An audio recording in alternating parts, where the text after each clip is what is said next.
ज्योत्सना जी और उनके पति जीवन की सारी जिम्मेदारियां पूरी कर चुके थे। पैसे की कोई कमी नहीं थी, तो घूमना फिरना भी लगा रहता था।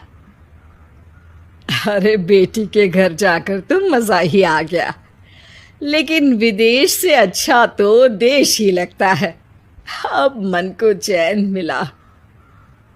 अरे लेकिन वहां की औरतें देखिए, कितनी फिट, स्मार्ट और चमकती हुई। आदत से तो बाज नहीं आओगे आप। अरे मजाक कर रहा हूँ यार। अच्छा, मैं जरा बाजार होकर आता हूँ। पति बाजार जाता है, जहां उसे एक अजीब सी दुकान दिखाई देती है। अरे ये क्या बात हुई? अंदर आओ 50 के, बाहर निकलो 40 के। हम आपकी 10 साल उम्र कम करते हैं। अरे ऐसा क्या करते हैं भला? जरा अंदर जाकर ही देख लेता हूँ। अंदर एक सुंदर सी लड़की खड़ी होती है। सुंदरी जी, ये क्या दुकान है?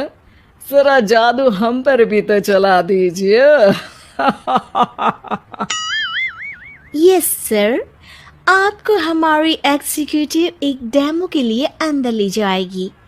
आप अंदर जाएंगी तो आप खुद ब खुद समझ जाएंगी।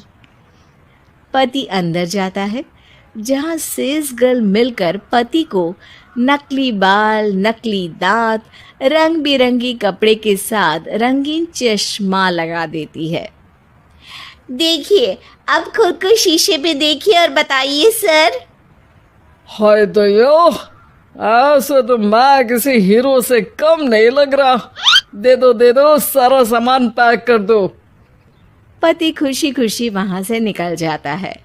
घर आकर वो सारा सामान छुपा देता है।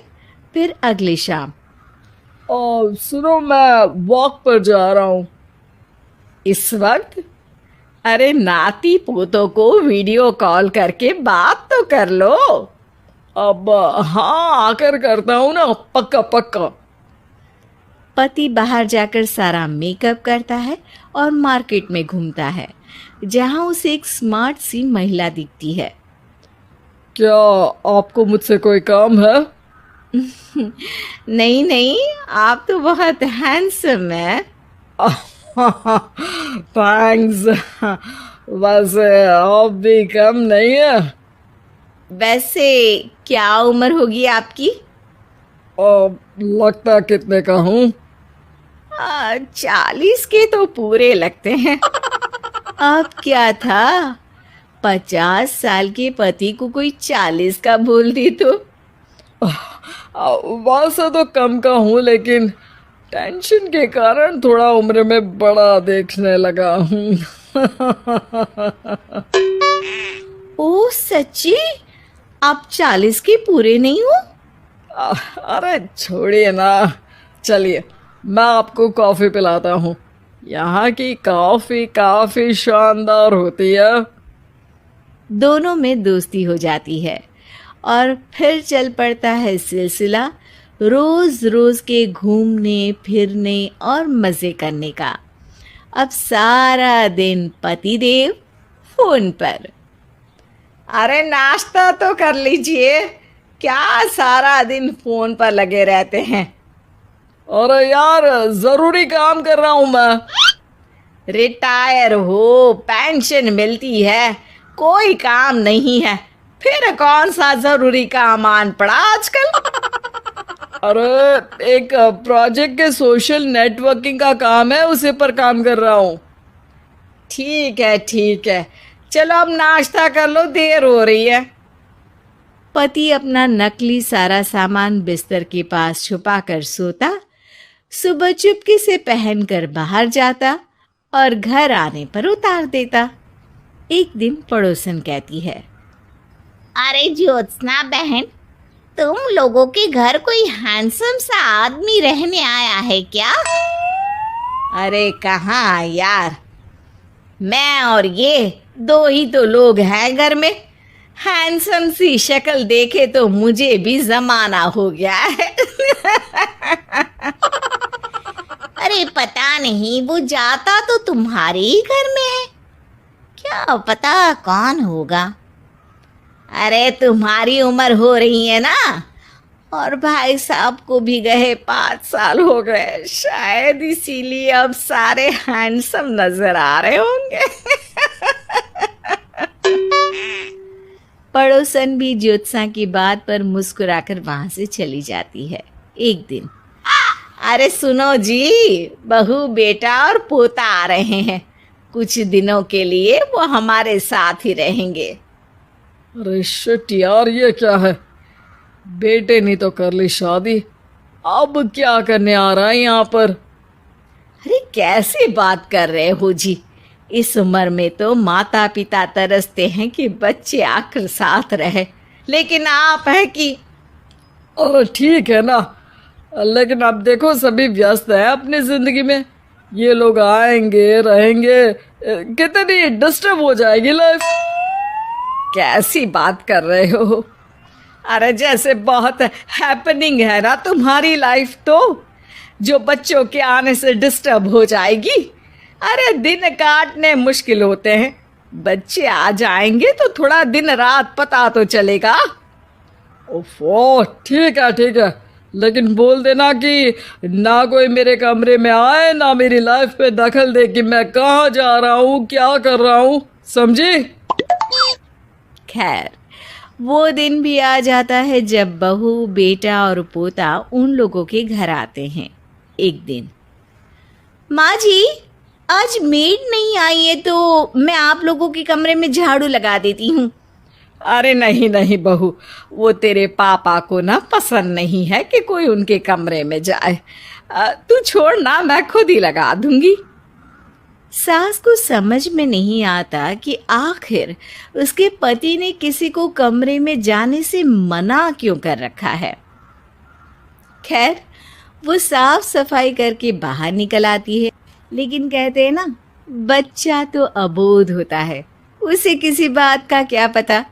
वो खेलते खेलते दादा के बिस्तर तक पहुंच जाता है और बाहर ले आता है दादा का वो सारा सामान जो वो लगाकर घूमते थे।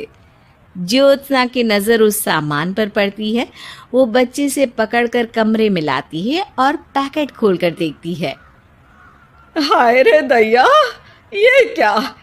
लग रहा है कि आजकल ये प्रोजेक्ट नया मिला हुआ है।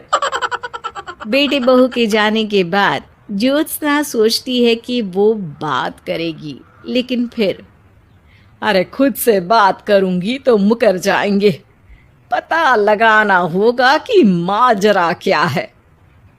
कुछ दिनों बाद, अरे यार, ये बच्चे लोगों के आने से लाइफ ना बड़ी डिस्टर्ब सी रही। मैं कुछ देर के लिए वॉक पर जा रहा हूँ, आराम से आऊँगा 2-4 घंटों के बाद, ठीक है? मैं क्या सोच रही हूँ कि मैं भी आपके साथ चलती हूँ। अरे थोड़ा रिलैक्स मैं भी तो हो जाऊं। हाँ, पड़ोस वाली बुढ़िया के साथ नीचे पार्क में जाकर वॉक करके आ जाओ। अच्छा जी, तुम कार से लॉन्ग ड्राइव के मजे लो और मैं पड़ोस की बुढ़िया के साथ। पति नहीं मानता और अपना पैकेट और कार लेकर निकल जाता है। रास्ते से वो उस महिला मित्र को फोन करता है। हाय ब्यूटीफुल, मैं कुछ दिनों के लिए आउट ऑफ कंट्री था, आज आ गया तो सोचा तुमसे मिल लूं। हाँ क्यों नहीं, क्लब में आ जाओ। पति क्लब में पहुंचता है, सारा नकली सामान चिपका भी लेता है, लेकिन उसे पता नहीं होता कि ज्योत्सना ने सबका गोंद निकाल दिया है। ओ बेबी, मैंने आपको बहुत मिस किया। मैंने भी। लेकिन वो जैसे ही हंसता है उसके नकली बाल गिरकर हाथ में आ जाते हैं, जिससे उसका सर गंजा दिखता है। ओ ये क्या? तभी उसका दांत भी हाथ में आ जाता है और ज्योत्सना के पति का सारा बुढ़ापा उसकी दोस्त के सामने आ जाता है। हे भगवान, अंकल जी कौन है आप? क्या ऐसी बात कर रही हो अंकल? मैं तो तुम्हारा दोस्त हूँ। अरे पर हो तो अंकल ही ना। नकली दांत, नकली बाल और क्या क्या नकली है। पति को गुस्सा आ जाता है। वो महिला के बाल पकड़कर खींचता है, जिसके बाद उसका बाल भी उसके हाथ में आ जाता है और महिला के सारे पके बाल सामने आ जाते हैं। ओह, तो तुम भी उसी दुकान से हो? जाओ 50 की निकलो 40 के। हाँ, बढ़िया आई मुझे अंकल कहने वाली। लेकिन ये समझ में नहीं आ रहा कि मेरे बाल और दांत बाहर कैसे आ गए। तभी वहां ज्योत्सना आ जाती है। जी, मेरी वजह से। चलिए इन आंटी जी को नमस्ते कहिए, फिर घर चलते हैं और वहां मैं बनाऊंगी आपको 40 का।